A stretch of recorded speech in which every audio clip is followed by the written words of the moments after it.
बिस्मिल्लाहिर्रहमानिर्रहीम। अस्सलाम वालेकुम नाजरीन, मैं हूं एडवोकेट इजाज़ अहमद नवाब और आप देख रहे हैं मेरा यूट्यूब चैनल कानून की दुनिया। नाजरीन, इस व्लॉग में बात करनी है इमरान खान पर फ़र्द जुर्म चार्जशीट फ्रेम हो गई, फ़र्द जुर्म आयद होगी।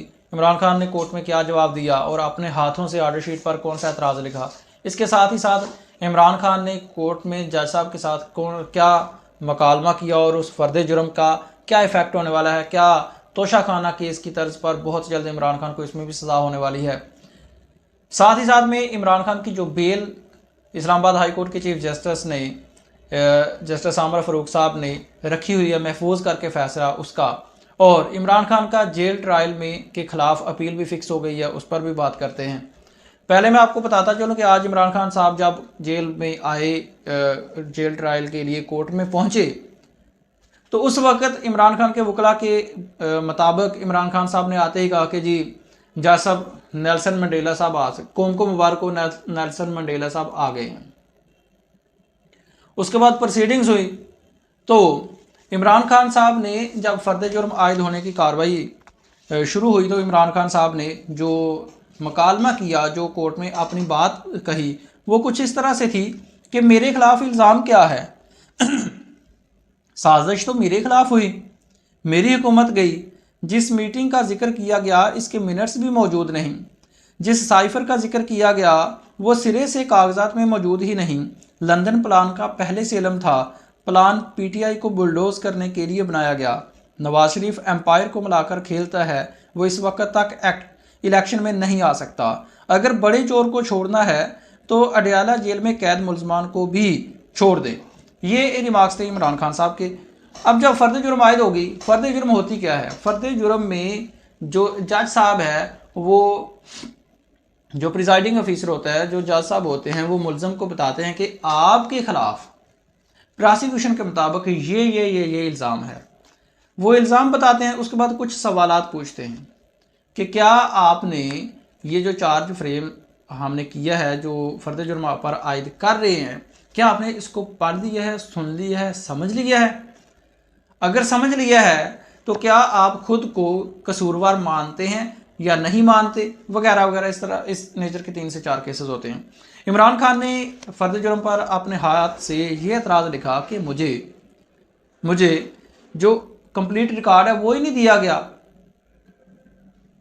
जो कंप्लीट रिकॉर्ड है, जो मेरे खिलाफ इल्ज़ाम है उसका मुझे कंप्लीट रिकॉर्ड ही नहीं दिया गया, इस तरह से मैं समझ भी नहीं सकता। और दूसरा, नॉट गिल्टी उन्होंने अपने हाथों से लिखा। अब इस केस का पता तो उस वक्त लगना है जब इमरान खान साहब पर जब ये गवाहान आएंगे, जब ये जीरा होगी, जब इमरान खान 342 की अपनी स्टेटमेंट जमा करवाएंगे, उस वक्त इसके मज़ीद फैक्ट्स सामने आएंगे। लेकिन ये केस हैरानकुन तौर पर इतना खुफिया है कि गवाहान के 161 की स्टेटमेंट्स तो बाहर मीडिया पर आ जाती हैं। गवाहान की 161 की स्टेटमेंट्स मीडिया पर आ जाती हैं, चार्ज शीट मीडिया पर आ जाती है, लेकिन जो मुल्ज़िम है उसकी तस्वीर मीडिया पर नहीं आ सकती। जो मुल्ज़िम है उसकी तस्वीर बाहर नहीं आ सकती, जबकि जो खुफिया ट्रायल है, जो खुफिया डॉक्यूमेंट्स हैं, वो जो बयानात हैं वो तो मीडिया पर आ जाते हैं। इतना तो खुफिया काम चल रहा है। अब आ जाते हैं, मैं आपको ये भी बताता चलूँ कि इमरान खान की जो साइफर केस में after arrest bell petition Islamabad high court के चीफ जस्टिस आमर फ़ारूक साहब ने फैसला महफूज किया हुआ है, इस फ़र्द जुर्म का उस पर भी इफेक्ट पड़ा है। और वो ये पड़ा है कि जब फ़र्द जुर्म आयद हो जाती है तो उसके बाद जो बेल है नॉर्मल रूटीन में नहीं दी जाती। लेकिन इस केस में कुछ इस तरह से है कि जो फैसला है वो पिछली डेट का होना है, तो उस वक्त फ़र्द जुर्म आयद नहीं हुई थी। लेकिन मेरी समझ से बाहर है कि चीफ जस्टिस साहब ने वो फैसला पिछले तकरीबन 7 से 8 दिन तक, वो बेल का फैसला इतने दिनों तक महफूज क्यों रखा है। तो अब मुझे उम्मीद है कि इस हफ्ते में वो फैसला भी आ जाएगा। अब जेल ट्रायल के खिलाफ इमरान खान ने इस्लामाबाद हाई कोर्ट में एक रेट पटिशन फाइल की थी, जिसका 1 माह 4 दिन फैसला महफूज होने के बाद chief justice Islamabad high court आमर फ़ारूक साहब ने उसका फैसला सुना दिया था और वो पटिशन खारिज कर दी थी। उस पटिशन के खिलाफ इमरान खान की वकला टीम ने इंट्रा कोर्ट अपील फाइल की, ICS को शॉर्ट टर्म में कहते हैं।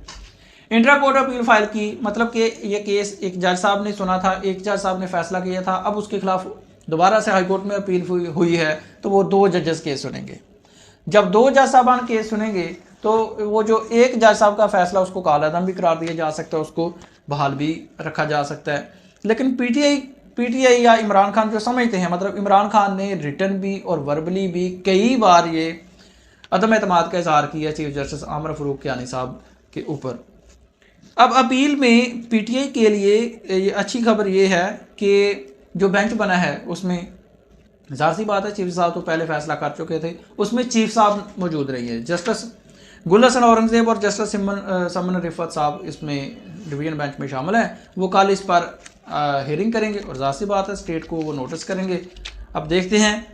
अब देखना ये है कि ये जो डिवीजन बेंच बना है जिसने इमरान खान की जेल ट्रायल पर दोबारा से हियरिंग अपील सुननी है, वो डिवीजन बेंच भी इतने दिन फैसला महफूज रखता है या फिर फैसले पहले कोर्ट में ही मौजूद रहते हैं, ये भी देखना है। लेकिन इमरान खान पर फ़र्द जुर्म आयद हो चुकी है। फ़र्द जुर्म आयद के बाद 27 अक्टूबर है गवाहन के लिए, और इस केस में भी कहा यह जा रहा है, लेकिन हो सकता है जो हालात हैं कुछ मुख्तलिफ हो जाएं और जो ट्रायल है इमरान खान का वो तोशाखाना की नेचर का ना हो, लेकिन ये जुर्म उससे संगीन है, ये जो दफ़ात लगी है उससे संगीन है। इमरान खान के इस केस में भी सज़ा होने के काफ़ी चांसेस नज़र आते हैं अगर ये ट्रायल हो जाता है।